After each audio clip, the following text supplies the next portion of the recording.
pretty quick learner. So I ended up learning, fairly quickly to the point where like I was ready to start kind of releasing tracks. I think it was really only about like kind of 6 months. And there's this guy named John Aquaviva, who ended up kind of being a mentor for me. And we had brought him to play at Habitat. He's a kind of big in the business side of electronic music. There you go. Awesome, man. Thank you for doing this. Yeah, no problem at all. Sweet. I'm Adam, and this is about you and your journey in music, and we'll talk about the album you have coming out. Yeah. Sounds good. Taylor, man. Well, I was reading you're from Western Canada? Yeah, so I grew up in Calgary, Alberta, Canada. Actually in a town called Okotoks, which is even smaller, like south of Calgary, like 10,000 people. That's where I went to high school and stuff. And then more recently I moved to Toronto, so live here in Toronto now, but yeah, originally from Western Canada. Wow. So you said small town. What was it like growing up in a small town? Yeah, it was super rural actually until I was I think 17. We actually lived basically in the country between Calgary and Okotoks, so literally like straight out in the middle of nowhere, the like woods. Yeah, it was like 4 acres of land that we lived on, and like it was really like out in the country. And then when I was in high school, we moved into the actual town of Okotoks just because we were all playing sports and stuff a lot, so my parents were having to drive us constantly and all that, so they decided to cut that down, move us into the town. But yeah, I spent a lot of time growing up just out in the middle of nowhere, basically. Yeah, you are a great basketball player from what I was reading about you. I mean, you played college basketball, right? Yeah. So my dad was like really into basketball, and like his brothers and stuff, it was a big basketball family, so that definitely got passed on to us. Like me and my sister also played college basketball as well. But yeah, basically from pretty young age we were playing basketball all the way through junior high school and up. And yes, it's been a pretty big part of my life actually, I guess. Yeah, I mean, wow, because that's a lot of years, especially making it into college basketball, playing at that level. I mean, not a lot of people can get that far. So what with music, was that a part of your childhood as well? Like, do you come from a musical household at all? I mean, it sounds like obviously a sports household. Yeah, definitely a musical household too. Like my mom was a piano keyboard player. And then, we all pretty much did. I have 3 younger siblings, so we all did, lessons of piano lessons and guitar lessons and all those kind of things growing up. And yeah, my sister's actually a jazz singer, like a pretty established jazz singer. She usually almost every year she's going across Canada in like a tour van, doing like 30 cities type of, or 30 dates type of a thing. So wow. Yeah, we have music. We both do music, but it's like pretty different music. But sure. Have you ever collaborated? I mean, just having her as a voice on one of your records would be pretty rad, I bet. Yes, actually, we've talked about it a lot. We ended up she actually sang on, I had a track called Reality Check, and it was like a famous like soul to soul, back to life, back to reality, those vocals. And we couldn't get like the licensing to actually release it. So kind of one of the workarounds for that is to just get it re-sung. It sort of counts as a cover version of the song. So I actually got my sister to re-sing it, and it turned out really well. A lot of people couldn't believe that it was my sister. So it definitely sort of sparked the thought that like we need to do more together for sure. So oh wow. What year was that? Like, when did that come out? It came out last year, actually. Okay. That's incredible. Yeah. Wow. Yeah. So very recent that you guys were working together. Yeah. Wow. Okay. So I mean, it sounds like you played piano, and then had guitar lessons too. Were those things that you just kept up on as far as like maybe like hobby, or did basketball kind of take over out? Yeah. I mean, that seems like you'd be playing and practicing all the time if you were playing at that level. Yeah, for sure. So, I mean, yeah, you're right. Like basketball kind of did end up overtaking a lot of that stuff. Like I didn't love doing the lessons, to be honest. I think a lot of kids Sure. do it and don't really love it, but end up appreciating the fact that they did it later. Yeah. And then when I was in, I guess as well, like junior high, into high school, I was playing like trumpet in the school band and stuff. We had to, I think when you started out, like when you're like kind of, I don't know, 10, 11, 12 in the school system that I was in, you had to like choose an instrument and play. But then after a few years, it wasn't mandatory anymore. But I kept doing trumpet all the way up until I think I was like 16 or 17, just because again, basketball was pretty dominant in my schedule. So it was kind of impossible to do both, or it was really challenging. So, but yeah, and then kind of more recently, I've ended up going back to doing some piano lessons and things just to like keep updated on it. And, just so I sort of recall and remember all those things that I had learned before. Sure. as it is, super useful, especially with piano. It's, it's kind of the core of everything music wise. So it's an Yeah, I important bet one when to you're have. writing even like the EDM music, are you using keyboards quite a bit to produce? I'm playing, I have a lot of like synthesizers and stuff, all with full keyboards. And then, I mean, you're constantly, the piano is really, especially for electronic music, is really the core of it. Mhm. So, the more knowledge you have and understanding of, piano, it definitely helps out big time. When did you get into wanting to make music? Or at least, I mean, did you start off DJing and then producing, or how Yeah, did you begin? yeah. So I started really like, I mean, I was always into like all kinds of music. I was super into music, but electronic music was one as well that I was super into. And kind of when I was in high school and up starting in university, like Dead Mouse and some ones like Oh that yeah. were super popular. And obviously Dead Mouse being Canadian, so it was kind of a big deal for us. And Yeah, so did I he was blow up there for I mean, what year was he like massive? Do you Yeah, so I mean, remember? it's funny because I was using when I was very first starting to just mess around making music, and this is even like really, really basic before even remotely thinking about actually trying to make music. I was using this program called Fruity Loops, and Uh-huh. it actually come up. Dead Mouse was actually, Joel was one of the like programmers, designers for it. So it actually Oh, come I did up with not this. know that. Yeah, it would Wow. come up with this prompt at the start, and it actually have one of his songs is like a little mini version of one of his songs is the demo. And this is way back. This is like, I mean, I was, probably like 16, 17. And so it was, I'm going to say like 2007, 8 kind of range. And he was Oh, wow. just getting started, and he had some, he had a track called Fax in Berlin was his first one that sort of started becoming popular. But, and it came up with this little prompt that said like contact me, Joel Zimmerman and stuff like that. So it's interesting, and kind of right from that point, I was always like checking his music out and stuff. And before he got really big, like I would say it'd be about 2010, 11 is when he started really getting big. But already in Yeah. kind of the dance world, like 2007, 2008, 2009, he was already starting to get some traction for sure. So it was interesting. It's definitely like an early inspiration for me, no doubt. That's crazy. I didn't realize that he started that program because I remember I'm not a producer DJ by any means, but Yeah. my friend had like a crack version of Fruity Loops, and I remember putting it on my PC like I don't know, it was probably 2000, yeah, 8 or so. Yeah. I don't even Yeah. put that together, but I did radio for a long time, like terrestrial radio, and when I Yeah. was working in San Francisco, that was when I knew who he was at like that level. Like it was like 2011 or 12. Yeah. He Yeah, played for like the big sure. Outside Lands festival, and it was like, I think Ghosts and stuff maybe it just came out. I Yeah. can't Yeah. remember. Yeah. Yeah. That's Yeah. for here, at least for what I remember first kind of hearing about him. He was already Yeah. massive. Like I'm not gonna say that I found him Yeah. on the ground level or anything, but Yeah. Yeah, for sure.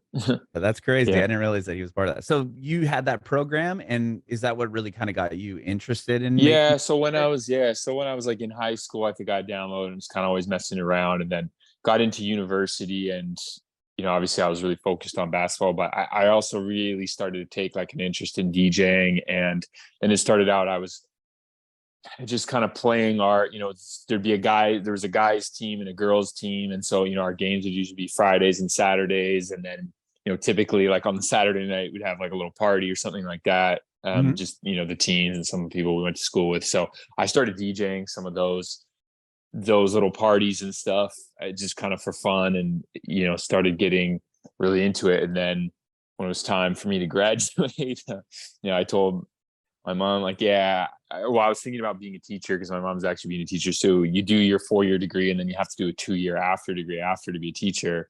And instead of doing that 2-year after degree, I just kind of said, I'm going to start DJing. And here we and was she kind of like skeptical about that decision? Or? Well, I still remember. It's funny. Like, I remember her response. She kind of said, well, like, you and how many other people want to be DJs?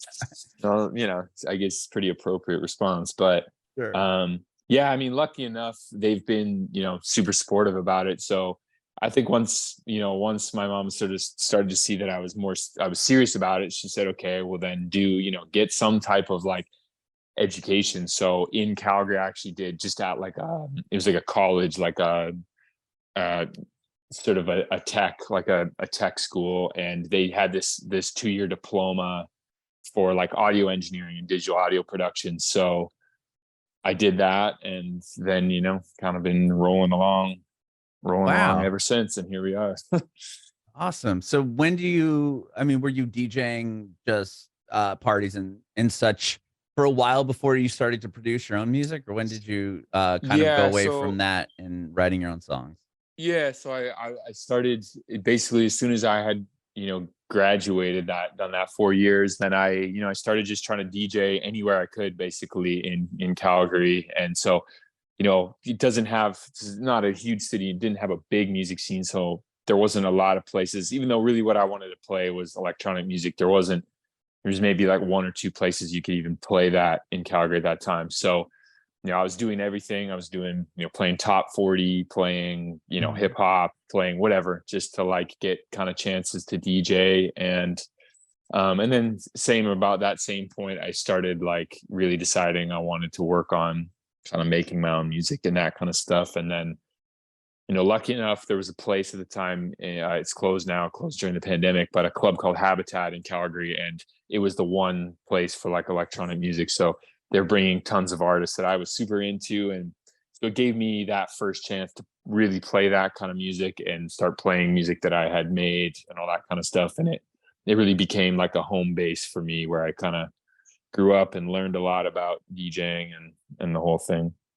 Were you, to make your own song, was it one of those situations, or do you remember, like, were you kind of sliding it in to the mix of other songs that people knew or were familiar with? It's kind of like, I attribute to like an artist that's doing a bunch of covers at like a bar or something, and then they'll like kind of sneak in their own song. Were you kind of trying to test them that way, or like how are you doing that? I think lucky, for sure. And I think lucky for me, it kind of like, I kind of ended up sort of learning. I've always been a pretty quick learner, so I ended up learning, fairly quickly, to the point where like I was ready to start kind of releasing tracks. I think it was really only about like kind of 6 months, and there's this guy named John Aquaviva, who ended up kind of being a mentor for me, and we had brought him to play at Habitat. He's a kind of big in the business side of electronic music, so he was actually one of the founders of Beatport and some other big business, electronic business type things. Like the technology that's used by Tractor, like time code technology, it was actually founded by a company called Final Scratch, and John was one of the founders of Final Scratch as well. So they sold that technology to Tractor and Serato, and obviously did really well. So he was a good person to know. And he was, at the time, he was running a label called Definitive, and it was pretty prominent sort of tech house label at that time. And so I ended up sort of doing my first release on his label and sort of being able to get like a little bit of momentum pretty quickly. But you kind of always keep learning. I think the thing that's funny when I think back to those times is that you really had no idea what you're doing, kind of, right. Music production wise or anything. And, I think that's the cool thing about this, is that you can always, keep learning. You should, even now for me, I'm just always watching tutorials, always trying to learn and learn and learn. So, you look back to that point when I released my very first track, which I think, that was about like 10 years ago at this point. And, you sort of see how far it's come and how much it's all changed. But yeah, with getting, at least on this new album, in your past records too. I mean, you have quite a few people that you collaborate with or features that will sing on the records, right? Are those, do you come up with the whole song and then, try to seek out somebody to sing the top line? Like, how does that work in your process? Yeah, typically, I mean, everybody's different. Typically for me, I basically just do, little ideas. Maybe they're like a minute or 2 minutes long, little ideas. And if I think it might be something to be a good fit to have a singer, then, we kind of start sending them out to a few people, that we are kind of interested in. And if they like it, then, the singer will sort of sing, do a couple minutes, the main part of the vocals, and then send it back to me, and then I'll basically build sort of the rest of the track around it. I think usually when you do tracks with vocals, they end up being, if not one of the key sort of elements of the track, if not the key element of the track. So I end up building it kind of back, building the rest of the track back around it. And sometimes it ends up changing a bit. It's almost like remixing your own track in a sense. Right. You get the vocals back, and once you've heard the full vocals, you might decide there's some things that need to change or go in a little bit of a different direction. So then I'll do that, and then once you sort of have close to a full track, you sort of let, if the vocalist wants to make other changes and add other things, or background vocals and atmospheres, effects, and those things, kind of fill it out and finish it. But yeah, it usually starts with a little idea and then kind of bounces back and forth for a while.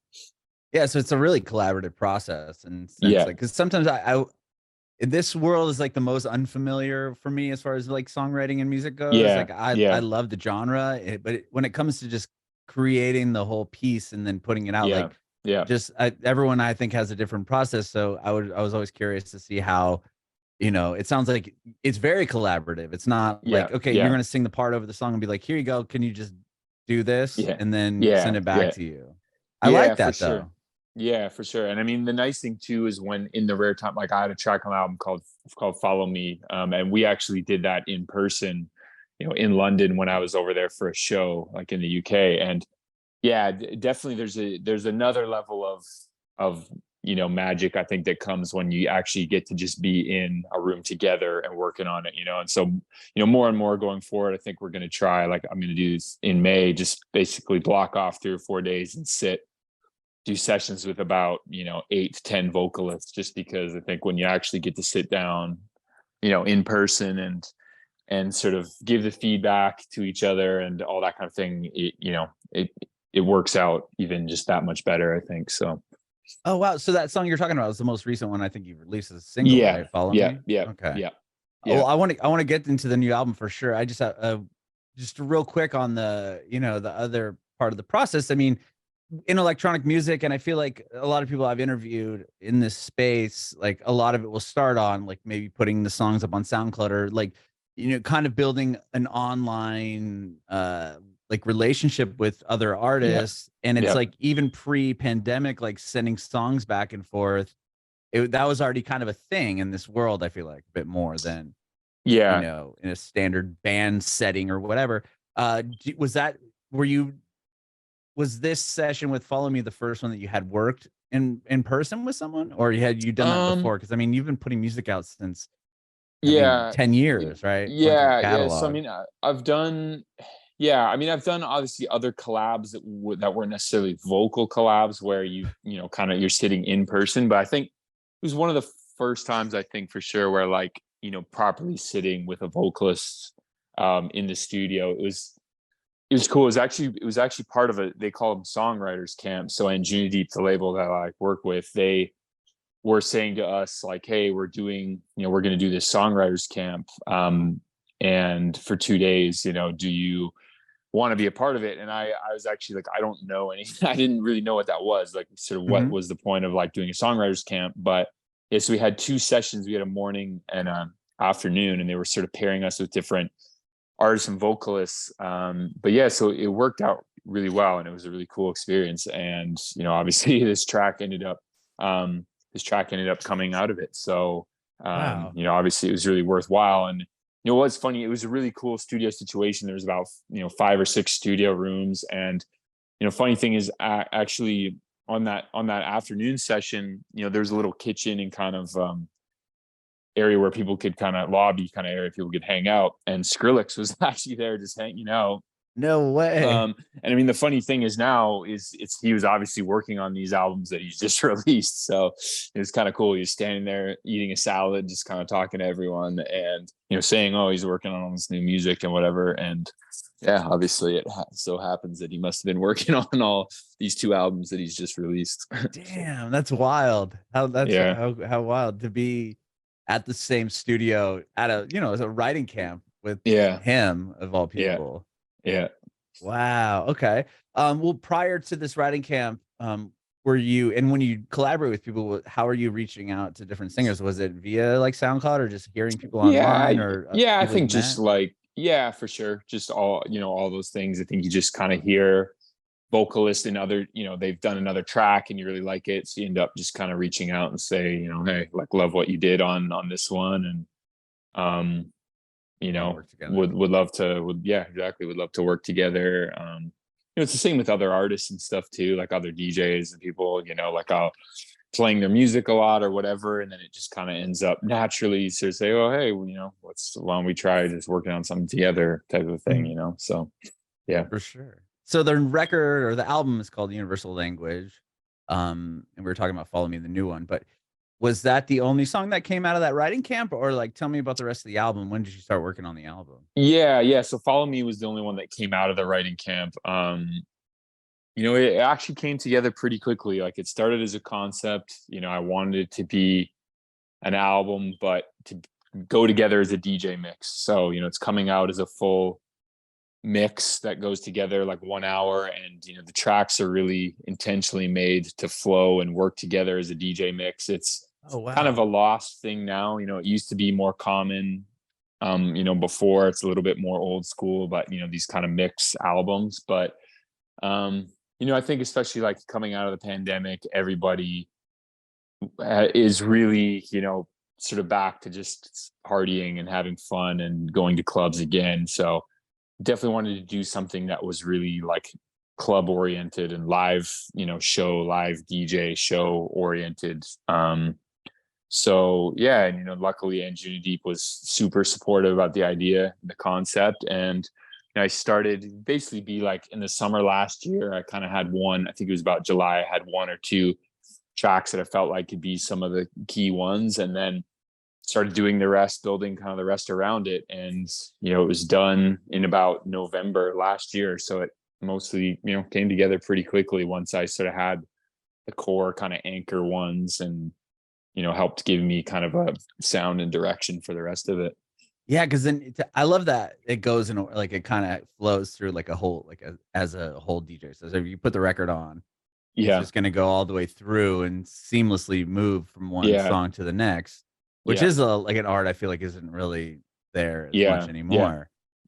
So when you have a few songs and it's like, okay, I got to build the rest of it, but then you kind of have to know where to place those 3 songs where it can kind of all, you can go through. Was that a difficult task at all? Yeah, it's kind of, I found it like challenging in like in a nice way and kind of a fresh way where, you sort of start to say like, it's a different way of making music. You start to say, okay, you know, I need something that sort of fits this like peak time spot for the mix, or I need something that sort of fits more as it's winding down at the end or whatever, you know. And so just kind of make music for a really specific time and place is kind of cool because that's, you know, it's different. Typically you're just, you know, kind of sit down and you go and you're not thinking too much about that. You know, as it develops more the track, you might sort of think, okay, this sort of fits playing in a peak time situation or this fits wherever, but you don't usually start with that mentality. So it was kind of cool and different to start thinking about making music for specific time, place.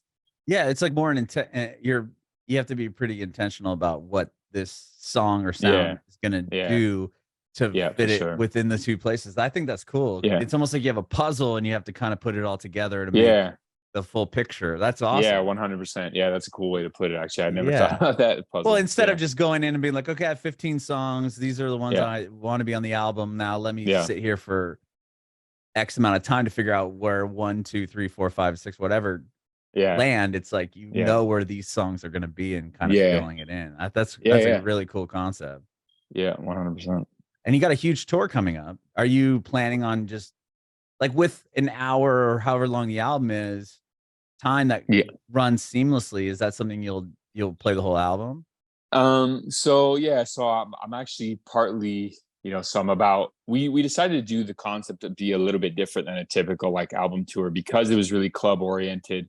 I wanted actually some of this tour to be kind of happening before the full albums actually come out. So, I want people to actually come and hear it in like a club setting, which is, that's what it's made for, everything kind of about it, the whole production and everything. It's made to be sort of heard on a big loud, a loud sound system in a club setting or in a, live or a festival or whatever. But, it's definitely made, it's not that you can't listen to it at home on Spotify, of course, or anything like that, but everything about it's kind of made for that club setting. So, I wanted people to hear I'm about halfway through the tour right now. So I got about 2 more months of shows every single weekend. Yeah, you got a lot.